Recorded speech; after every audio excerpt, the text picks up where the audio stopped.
quand l'idée d'éducation nationale est apparue, en gros, c'est au 18e siècle. Tu vois, au 18e siècle, dans la foulée de la Révolution française puis des États-nations en Europe, est apparue l'idée que un espace démocratique public va supposer des gens informés de ce qui se passe dans le monde et va supposer des gens qui ont été habilités à réfléchir, à discuter, à prendre part à des discussions politiques.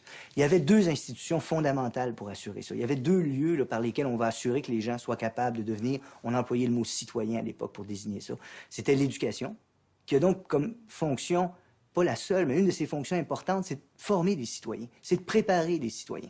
De l'autre côté, les médias. On reviendra sur les médias peut-être plus tard dans la discussion, mais autour de l'éducation, c'est vrai qu'une des missions en droit, ça ne veut pas dire que dans les faits, ça a été bien joué, là. Ça ne veut pas dire que ça a été réalisé correctement non plus. Mais en droit, une des missions de l'éducation, c'était de former des citoyens, c'est-à-dire d'habiliter des gens à être capables de prendre part à des débats politiques en étant informés, puis en étant capables de penser aux questions politiques au-delà de leurs intérêts particuliers. C'était ça la chose importante. Pas de penser aux questions politiques, pas intervenir dans un débat économique, socio-politique du point de vue de mes intérêts égoïstes. Être capable d'en parler du point de vue du bien commun, du point de vue de l'intérêt collectif. L'éducation visait à former ça. Or, dans les transformations liées à ce qu'on appelle faussement, selon moi, le néolibéralisme depuis une trentaine d'années, on a vu que les institutions dominantes se sont rendues compte que c'était un enjeu important de l'éducation, qu'il était important de se l'approprier. On peut se demander si, est-ce que c'est vrai ce que je suis en train de dire? Est-ce qu'il pénètre le monde de l'éducation? Alors, je pense que quiconque regarde le dossier se rend compte que c'est vrai. Du primaire jusqu'à l'université, ça varie selon les pays. C'est pas la même chose aux États-Unis, au Canada anglais, au Québec ou en France. Ça dépend de l'histoire de chacun des systèmes, ça dépend comment il s'est développé. Mais on voit une pénétration massive des corporations, des entreprises, du monde de l'industrie privée dans le système d'éducation. Pourquoi ils font ça? Pourquoi ils le font? Mais les réponses sont assez simples. Hein? C'est-à-dire que, d'abord, c'est un marché, l'éducation. C'est extrêmement rentable. Alors, il est intéressant de s'approprier ce pan-là de l'activité sociale et économique parce que c'est rentable. Ensuite, ça permet de s'approprier du cerveau des enfants. On peut le dire aussi brutalement que ça. Éduquer, c'est s'emparer du cerveau des gens. Alors, c'est une chose extrêmement crucial, hein, extrêmement grave que de pouvoir s'emparer du cerveau des enfants. Ça demande une forte justification, et je ne suis pas sûr qu'on puisse en donner une simplement, une justification à ce fait-là. Mais quand les entreprises pénètrent le monde de l'éducation, ils visent à s'approprier du cerveau des enfants. C'est-à-dire ils visent à transformer les sujets qui sont là. Et là, à partir de ce moment-là, on voit dévier de la formation vers la citoyenneté, du sens du bien commun. La formation, on la voit dévier vers les intérêts des entreprises privées qui s'approprient le monde de l'éducation. C'est pas la même chose quand on pense le monde du point de vue de la culture, du point de vue du savoir, en extériorité, que quand on le pense du point de vue de ce que nous donne telle ou telle entreprise. Tu comprends? Et donc, ce deuxième élément-là est toujours présent. Donc, appropriation de marché, appropriation du cerveau des enfants, et ensuite préparation de la main-d'œuvre. C'est-à-dire que l'éducation va aussi de plus en plus, dans la perspective que je suis en train de décrire, perdre ses autres fonctions, de préparation à la vie civique, d'ouverture vers le monde, de pur plaisir de compréhension puis de connaissance désintéressée, pour s'orienter vers l'asservissement au marché, c'est-à-dire la préparation de l'ensemble des sujets qui sont éduqués pour des fonctions économiques. L'éducation deviendra le prélude à la vie marchande, le prélude à l'emploi. Ça aussi, c'est extrêmement troublant. Puis on a vu ça depuis une vingtaine d'années, effectivement, oui, des transformations semblables, avec des résistances, hein, c'est important de le dire. De la même manière que ce phénomène-là se produit, en même temps se produisent des résistances, et c'est tant mieux. Channel One, c'est une compagnie donc américaine, maintenant cotée en bourse, et qui a lancé ce projet qui consiste à aller voir les écoles, qui évidemment manquent d'argent, et leur dire, on va vous proposer du matériel, parce que vous n'en avez plus, on va vous fournir des télévisions, des magnétoscopes. En échange de quoi, vous allez passer pendant X minutes, je pense que c'est 20 minutes par jour, des émissions à portée pédagogique que nous préparons. Alors, c'est des émissions qui, par exemple, peuvent expliquer l'actualité aux enfants. Alors, l'intérêt, évidemment, d'une chose comme celle-là, c'est qu'on s'adresse à une clientèle captive. Pendant X minutes par jour, donc, les émissions sont proposées. Et vous devinez qu'à travers ces émissions-là, il y a des publicités qui sont passées. Alors, on va mettre quelques minutes de publicité qui permettent à des annonceurs de s'adresser dans un contexte, dans un climat extrêmement privilégié à cette clientèle captive. Alors ça marche très fort en ce moment aux États-Unis. Chez nous, on a tenté de l'implanter. La compagnie s'appelait Athéna au Canada qui a tenté d'implanter ça. Ils ont fait des efforts soutenus pendant quelques années et largement les gens ont refusé ici. Les commissions scolaires ont refusé. Il faut dire qu'on n'est pas dans l'état de financement des services publics qu'on trouve aux États-Unis. Mais ça représente un autre des assauts contre l'éducation qui est mené en ce moment. Et ça prend toutes sortes de formes, encore une fois, selon les pays, les régions. La compagnie mobile présente des programmes sur l'énergie l'énergie. Alors, vous allez apprendre la protection de l'environnement avec Mobile, comme vous allez pouvoir apprendre la nutrition avec NutraSuite. Je ne l'invente pas, mais NutraSuite a un programme pour apprendre la nutrition aux enfants. Comme vous allez apprendre les vertus de l'ALENA avec une GM. Comme vous allez apprendre la protection des forêts ou de l'environnement avec des compagnies qui sont principalement responsables de la déforestation. Donc, ultimement, ce modèle-là se répercute là, du primaire jusqu'à l'université. Ce qui fait qu'ultimement, on pourrait avoir je le dis à moitié en blague, là, mais des départements d'écologie dans les universités qui vont être des endroits où on va justifier la pollution. Et c'est ça qui est troublant. C'est la perte de sens de certaines activités intellectuelles puis humaines que ça entraîne. Plus nous croyons devenir efficaces économiquement, il faut dire plus exactement financièrement, parce qu'on confond l'économie et la finance, hein, c'est multiplier l'argent. Donc plus on devient efficace dans la multiplication de l'argent, plus on perd du sens. Alors, est-ce que ça a du sens, par exemple, de dire que General Motors, je prends juste cet exemple, est efficace parce qu'ils ont fait 23, 24 milliards de dollars de profit net dans la dernière décennie, mais en même temps, ils ont fait 300 000 chômeurs. Alors, est-ce que ça a du sens? D'un côté, on dit General Motors est efficace, mais que veut dire cette efficacité? On dit, par exemple, l'économie américaine est plus efficace. Bon, et le plus efficace en indicateur financier, en indicateur de rendement sur capital investi, etc. Mais jamais les États-Unis n'ont eu autant de gens qui vivent au-dessous du seuil de pauvreté à l'américaine, bien sûr. Jamais l'Amérique n'a eu autant de gens qui n'ont pas accès à des soins. 40% de la population américaine n'a accès pratiquement à aucun soin de santé. Jamais les États-Unis n'ont eu un niveau d'éducation aussi bas. 50% des Américains ne savent pas situer l'Angleterre sur une carte de géographie. Aujourd'hui, enfin, c'est quand même aberrant. Quand on a à la télévision, quand on a tout ça, 50 chaînes minimum par maison. Donc voilà un peu, en gros, ce que j'appelle cette panne de sens.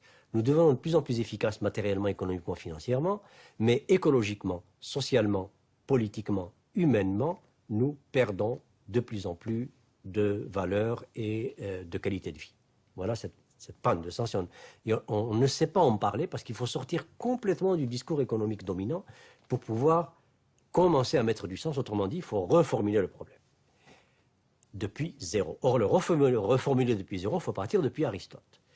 Aristote déjà avait dit, attention, ne confondez pas l'économique, qui vient de l'oikos nomia, la maison et la norme de conduite de la maison et de la communauté, avec la crématistique et créma athos, l'accumulation de l'argent. Alors ça nous amène à la question de l'éducation. En éducation aujourd'hui, jusqu'à quel point enseigne-t-on Aristote? Qui connaît Aristote? Qui lit Aristote? Alors si je dis Aristote, je peux en dire autant de Victor Hugo, de Jean-Paul Sartre, d'Archimède, etc., etc. Bon, passons. Alors, aujourd'hui, on dit paradoxalement que nous sommes dans l'économie du savoir et de la connaissance, mais on n'a jamais aussi peu éduqué, aussi peu enseigné. Mais en même temps, on n'a jamais mis aussi d'emphase sur les institutions dites de formation et d'éducation. Mais je m'explique où est le paradoxe, où est le non-sens. Le paradoxe et le non-sens sont dans le fait que, à peu près partout dans le monde, et particulièrement en Amérique du Nord, on est en train de transformer l'institution d'éducation en institution de reproduction de serviteurs du système. Autrement dit, d'espèces de bipèdes pensants qui n'ont pas d'autres soucis, qui ne doivent plus avoir d'autres soucis que de maintenir ce marché libre et autorégulé et de maintenir cette mécanique à production et multiplication de l'argent. C'est ce qu'on appelle l'employabilité, c'est ce qu'on appelle former des employables, c'est ce qu'on appelle réformer l'éducation depuis le primaire jusqu'à l'universitaire pour former des gens qui trouvent leur place sur le marché du travail. Or ça, c'est horrible. Est-ce qu'aujourd'hui un Victor Hugo serait employable? Est-ce qu'aujourd'hui un Socrate serait employable? Est-ce qu'aujourd'hui un Paul Verlaine, un Rimbaud serait employable? Non.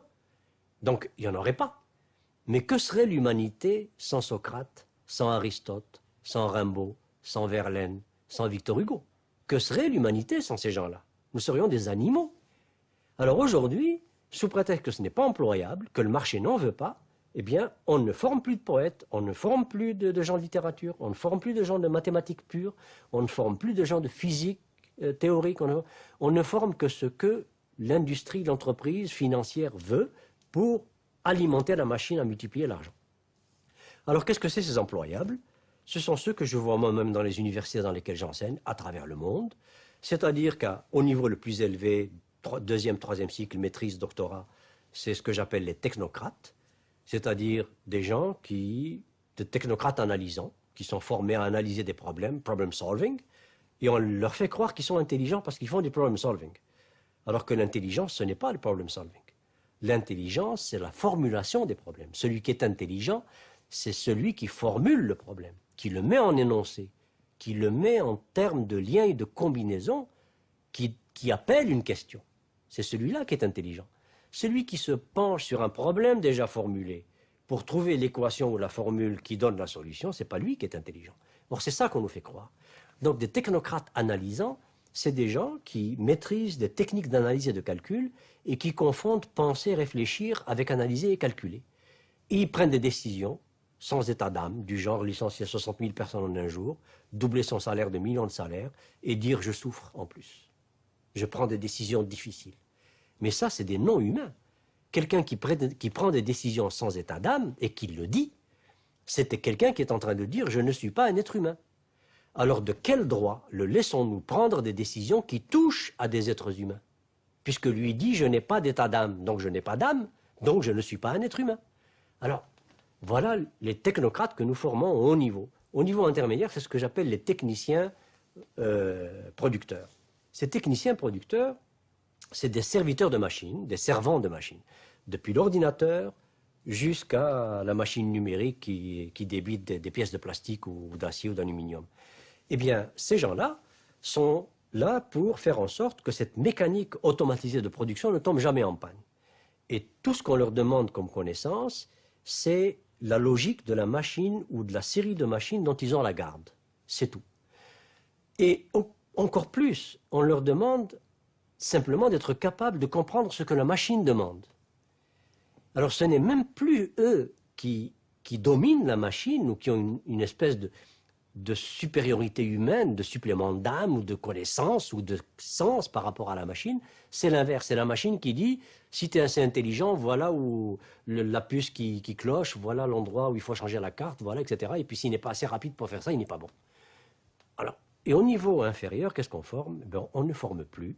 45% de la main-d'œuvre des multinationales américaines en particulier sont analphabètes totaux. Et les multinationales ne veulent pas changer ça. Elles ne veulent pas qu'on leur forme le moindrement ces gens analphabètes, parce que s'ils ne sont plus analphabètes, ils vont se mettre à poser des questions. S'ils se mettent à lire des journaux, des analyses fines, ils vont se mettre à poser des questions. Ils vont se mettre à se syndiquer, ils vont se mettre à réfléchir. Donc, surtout pas. Alors, nous avons aujourd'hui, particulièrement en Amérique du Nord et aux États-Unis encore plus, des diplômés du primaire et du secondaire qui sont à peu près dans une proportion qui est assez hallucinante, qui atteint chez nous en tout cas 1 sur 4 au Québec. Et aux États-Unis, si on regardait les vrais chiffres, je suis sûr qu'on approcherait de la même proportion, sinon plus, qui sont diplômés et qui sont analphabètes, qui savent à peu près ni lire ni écrire, mais ils ont un diplôme.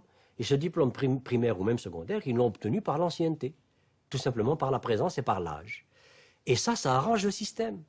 Parce que quand vous avez des opérateurs à la base qui sont des bipèdes quasi décérébrés, c'est-à-dire à qui on n'a même pas appris à penser, parce que pour apprendre à penser, il faut apprendre à lire. Et il faut lire. Si je veux apprendre à penser, il faut que je lise Victor Hugo. Il faut que je lise des poèmes, il faut que je lise des philosophes, il faut que je lise... C'est ça qui m'apprend à penser, des écrivains. Je ne peux pas penser sans me mettre des mots et des façons de manipuler ces mots dans ma tête. Alors si je n'ai pas ça, je ne peux pas penser. Donc, je peux devenir un excellent reproducteur du système qui ne pense pas et qui défend le système. Alors vous avez maintenant des ouvriers qui disent, et ça m'est arrivé, quand je vais dans des situations graves où il y a des fermetures, des mises à pied, etc., et puis je pose la question à des ouvriers, mais qu'est-ce que vous en pensez? Très souvent, ils me disent, c'est la loi du marché, c'est la compétitivité, il faut qu'on soit plus compétitif que les Japonais, sinon ils deviennent les défenseurs du système qui est en train de les broyer.